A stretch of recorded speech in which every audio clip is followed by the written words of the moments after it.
Berdoa dimulai. Bismillahirrahmanirrahim. Rabbi zidni ilman warzuqni fahman. Amin. Terima kasih Ibu, silakan duduk kembali. Nah, sebelumnya Ibu akan memulai kehadirannya terlebih dahulu ya. Dimulai dari Dr. Aziza Mulyadi, Hadir Ibu. Manurani, Hadir Ibu. Andi Fitra Wakila, Hadir Ibu. Siti Nurdana Fahmi, Hadir Ibu. Adela Tapati, Hadir Ibu. Amelia Putri, Hadir Ibu. Intan, Hadir Ibu. Tri Kurnian, Hadir Ibu. semuanya hadir ya? Hadir. Alhamdulillah. Baik, sebelum kita memulai pembelajaran, Ibu mau tanya-tanya dulu nih. Ada yang pernah atau suka ke perpustakaan? Biasanya kalian mengalami kesulitan tidak saat ingin mencari sebuah buku? Iya. Terlalu banyak buku. Ya, terlalu banyak buku. Kira-kira kalau kita gunakan sistem digital seperti kita cari buku dari HP atau komputer itu mudah atau sulit? Mudah. Mudah ya. Jadi hari ini kita akan belajar mengenai sistem pengelolaan perpustakaan berbasis transformasi digital. Nah, sebelum kita memulai pembelajaran, Ibu mau cek semangatnya dulu. Kalau Ibu bilang buku, anak-anak bilang baca. Kalau Ibu bilang perpustakaan, anak-anak bilang pintar. Mengerti? Mengerti. Oke, mari kita coba. Buku, Baca. perpustakaan, Pintar. Tepuk tangan dulu. Oke, baik. Jadi langsung saja Ibu akan menjelaskan tentang bagaimana sebenarnya sistem pengelolaan berbasis transformasi digital tersebut.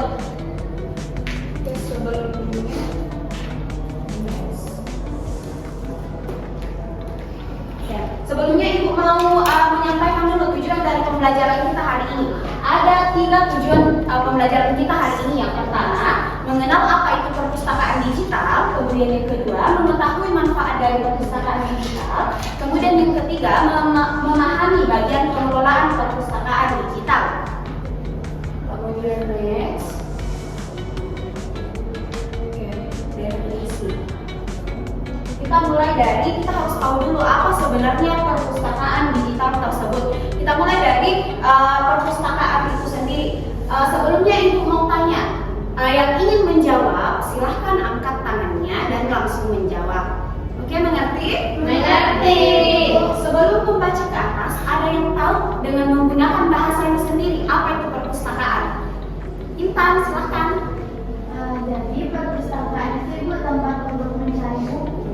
Wah, good job. Tepuk tangan untuk jawabannya benar. Ada jawaban yang lain? Oke, Meli, silahkan. Jadi Ibu, perpustakaan itu tempat kita mencari buku, mencari ilmu, menambah wawasan kita melalui buku tersebut. Wah, tepuk tangan. Jawaban yang luar biasa ya. Good job anak-anak. Jadi betul yang dikatakan sama teman-teman kita tadi bahwa perpustakaan adalah tempat menyimpan koleksi buku, majalah, jurnal ataupun media lainnya yang dapat kita gunakan sebagai media informasi atau sebagai tempat mencari pengetahuan. Kemudian kalau dibawa ke digital, jadi perpustakaan digital adalah perpustakaan yang menggunakan sistem digital atau teknologi untuk memudahkan kita dalam mencari pengetahuan. Jadi bukan hanya melalui datang langsung ke perpustakaan, tetapi kita juga sudah dapat mengakses lewat teknologi digital yang ada seperti HP ataupun komputer. Selanjutnya,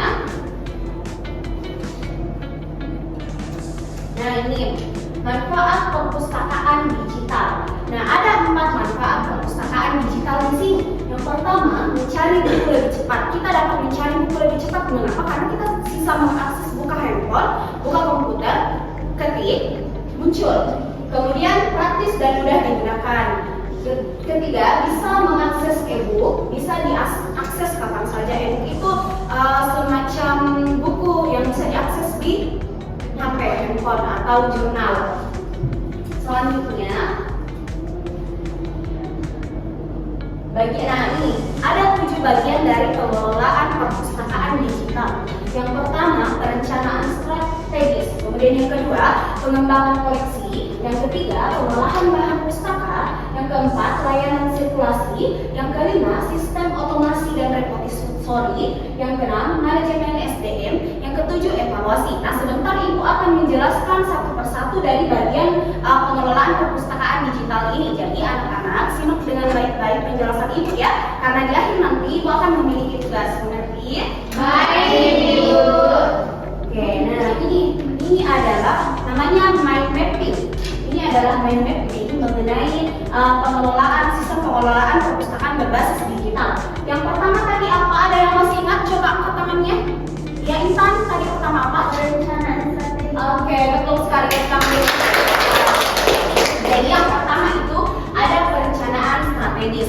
Nah, perencanaan strategis ini memuat 4 aspek. Yang pertama ada visi misi digital, yang kedua ada analisis kebutuhan, yang ketiga ada roadmap dan anggaran, dan yang keempat ada kebijakan. Jadi sebelum memulai membuat sebuah perpustakaan menjadi perpustakaan digital, harus ditentukan memang visi misinya. Kenapa? Karena visi misi itu merupakan tujuan akhir yang ingin dicapai. Jadi sebelum kita mengubah sistem, kita harus menentukan memang tujuan akhirnya nanti seperti ini. Kemudian kita harus menganalisis kebutuhan. Misalkan, siswa-siswi ini sukanya kalau diketik muncul di komputer, lalu ambil bukunya, atau sistem peminjamannya seperti ini. Jadi kita analisis dulu sebenarnya siswa-siswi lebih membutuhkannya sistem bagaimana. Kemudian yang ketiga, roadmap dan anggaran. Jadi kita harus menentukan perencanaan, jalannya perencanaan, kemudian anggaran biaya yang dibutuhkan, kemudian kebijakan. Kita sudah mulai merancang kebijakan apa yang harus kita terapkan nanti di perpustakaan digital. Kemudian yang kedua, ada yang masih ingat tadi yang kedua apa? Ya, Aziza. Pengembangan koleksi. Oke, betul sekali tentang jadi pengembangan koleksi di sini juga terbagi menjadi 4. Ada buku dan e-book, ada e-journal dan database, ada digitalisasi koleksi, dan ada repository. Jadi pengembangan koleksi di sini maksudnya nanti di perpustakaan bukan hanya menyediakan buku-buku secara fisik, tetapi nanti di perpustakaan kita juga sudah bisa mengakses e-journal, e-book yang bisa diakses melalui HP dan bisa diakses kapan saja tanpa kita harus langsung mendatangi perpustakaan. Kemudian yang ketiga ada pengolahan bahan pustaka. Nah, pengolahan bahan pustaka ini tugas dari petugas yang ada, bagaimana caranya untuk mengolah bahan yang ada di perpustakaan. Maksudnya bagaimana dia mengelola buku dan media-media lain yang ada di perpustakaan dengan 3 cara. Ada klasifikasi dan metadata, ada input streams, dan ada pengolahan cepat. Maksudnya contohnya petugas memberi kode pada sebuah buku. Nah, setelah diberi kode, nanti datanya diinput ke komputer. Setelah diinput ke komputer, itu akan memudahkan petugas dalam mencari buku.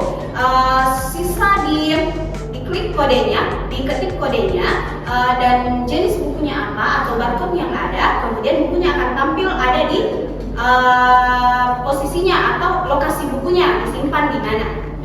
Kemudian ada layanan sirkulasi dan referensi. Nah, untuk ini peminjaman otomatis atau OPEC online dan referensi daring. Maksudnya di sini adalah bagaimana perpustakaan itu mempermudah dalam proses peminjaman. Misalkan dengan menyediakan barcode peminjaman, kita tidak perlu lagi mencatat, oh ini buku yang saya pinjam, ini buku yang saya pinjam, tetapi kita bisa langsung scan barcode dan langsung otomatis datanya tersimpan di penyimpanan peminjaman. Jadi tidak perlu lagi menulis secara manual, tetapi menggunakan teknologi yang ada. Kemudian ada sistem otomasi dan repository. Nah, di sini terbagi menjadi 3. Ada software dan server, keamanan data, dan institutional repository. Jadi di sini itu berhubungan dengan alat-alat yang digunakan oleh petugas dalam menyimpan data dan mengamankan data yang ada. Kemudian ada evaluasi dan pengendalian mutu. Nah, evaluasi ini sangat penting. Mengapa? Karena kita harus bisa tahu bagaimana kepuasan orang-orang yang datang ke perpustakaan. Dari survei kepuasan orang-orang yang berkunjung, kita bisa memberikan pelayanan yang lebih baik. Mengerti anak-anak? Mengerti, Bu. Oke, jadi dari survei ini juga kita sudah sudah bisa merencanakan perbaikan seperti apa yang diperlukan, terus apalagi yang harus diperbaiki dalam perpustakaan dan lain sebagainya. Kemudian ada manajemen SDM. Ada yang tahu SDM itu apa? Saya Ibu. Nadela, silahkan. Jadi SDM adalah sumber daya manusia. Oke, betul sekali. Nadela, SDM adalah sumber daya manusia.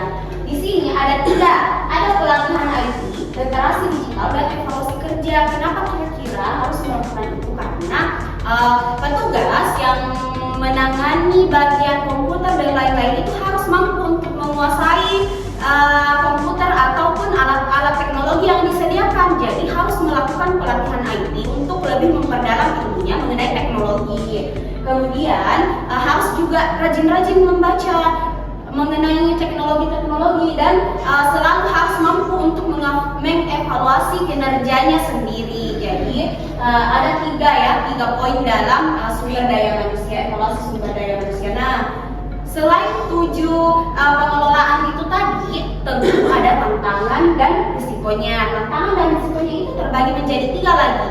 Nah, yang pertama anggaran terbatas, kemudian yang kedua ancaman cyber, kemudian yang ketiga resistensi perubahan. Nah, anggaran terbatas itu maksudnya uangnya tidak cukup untuk memenuhi segala kebutuhan yang diperlukan dalam membuat perpustakaan menjadi perpustakaan digital. Sementara ancaman cyber itu maksudnya data kita bisa saja diretas oleh orang lain. Jadi data-datanya kalau tidak digunakan kode yang aman itu bisa diretas. Jadi harus memang kembali ke manajemen SDM tadi, harus melakukan pelatihan IT untuk bisa menciptakan sebuah keamanan yang lebih tinggi. Kemudian apa lagi ya? Cukup. Anak-anak sudah mengerti tadi penjelasan Ibu? Mengerti, Ibu. Good job anak-anak. Jadi sekarang kesimpulan. Nah, ada mencoba. Di sini Ibu ada tugas. Tugasnya itu buatlah tulisan yang menarik yang dituangkan pada media cetak seperti poster atau slogan yang menggambarkan pentingnya pengelolaan perpustakaan berbasis teknologi digital. Jadi anak-anak bikin sebuah tulisan menarik, lalu nanti ditempel saja di bukunya, terus bukunya digambar-gambar supaya bisa menjadi sebuah poster sederhana ya. Mengerti anak-anak tugasnya? Mengerti, Ibu. Kalau sudah mengerti, silahkan dikerjakan. Baik, Ibu.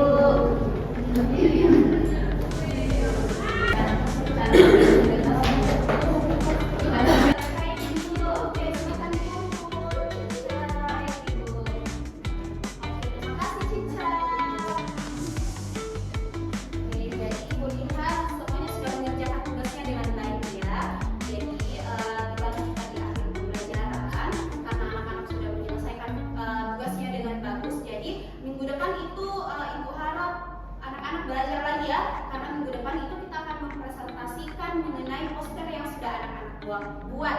Tapi sebelumnya ada yang mau memberikan kesimpulan atau membacakan kesimpulan yang ada? Silakan dibaca saja. Ada yang mau? Saya Ibu. Ya, silakan Hikmah.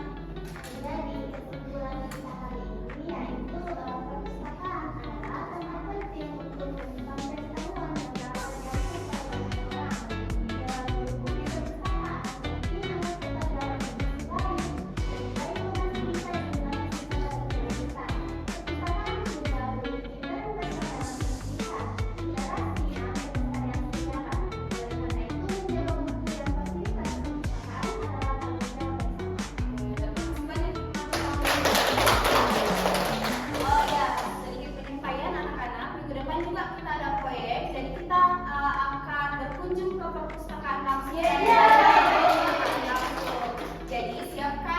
peralatannya ya di rumah.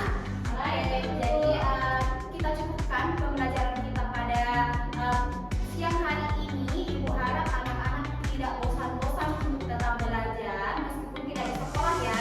Di rumah juga tetap belajar dan juga tetap membaca ya, membaca di rumah. Kan Ibu tadi sudah jelaskan bahwa kita sudah bisa membaca melalui HP.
kita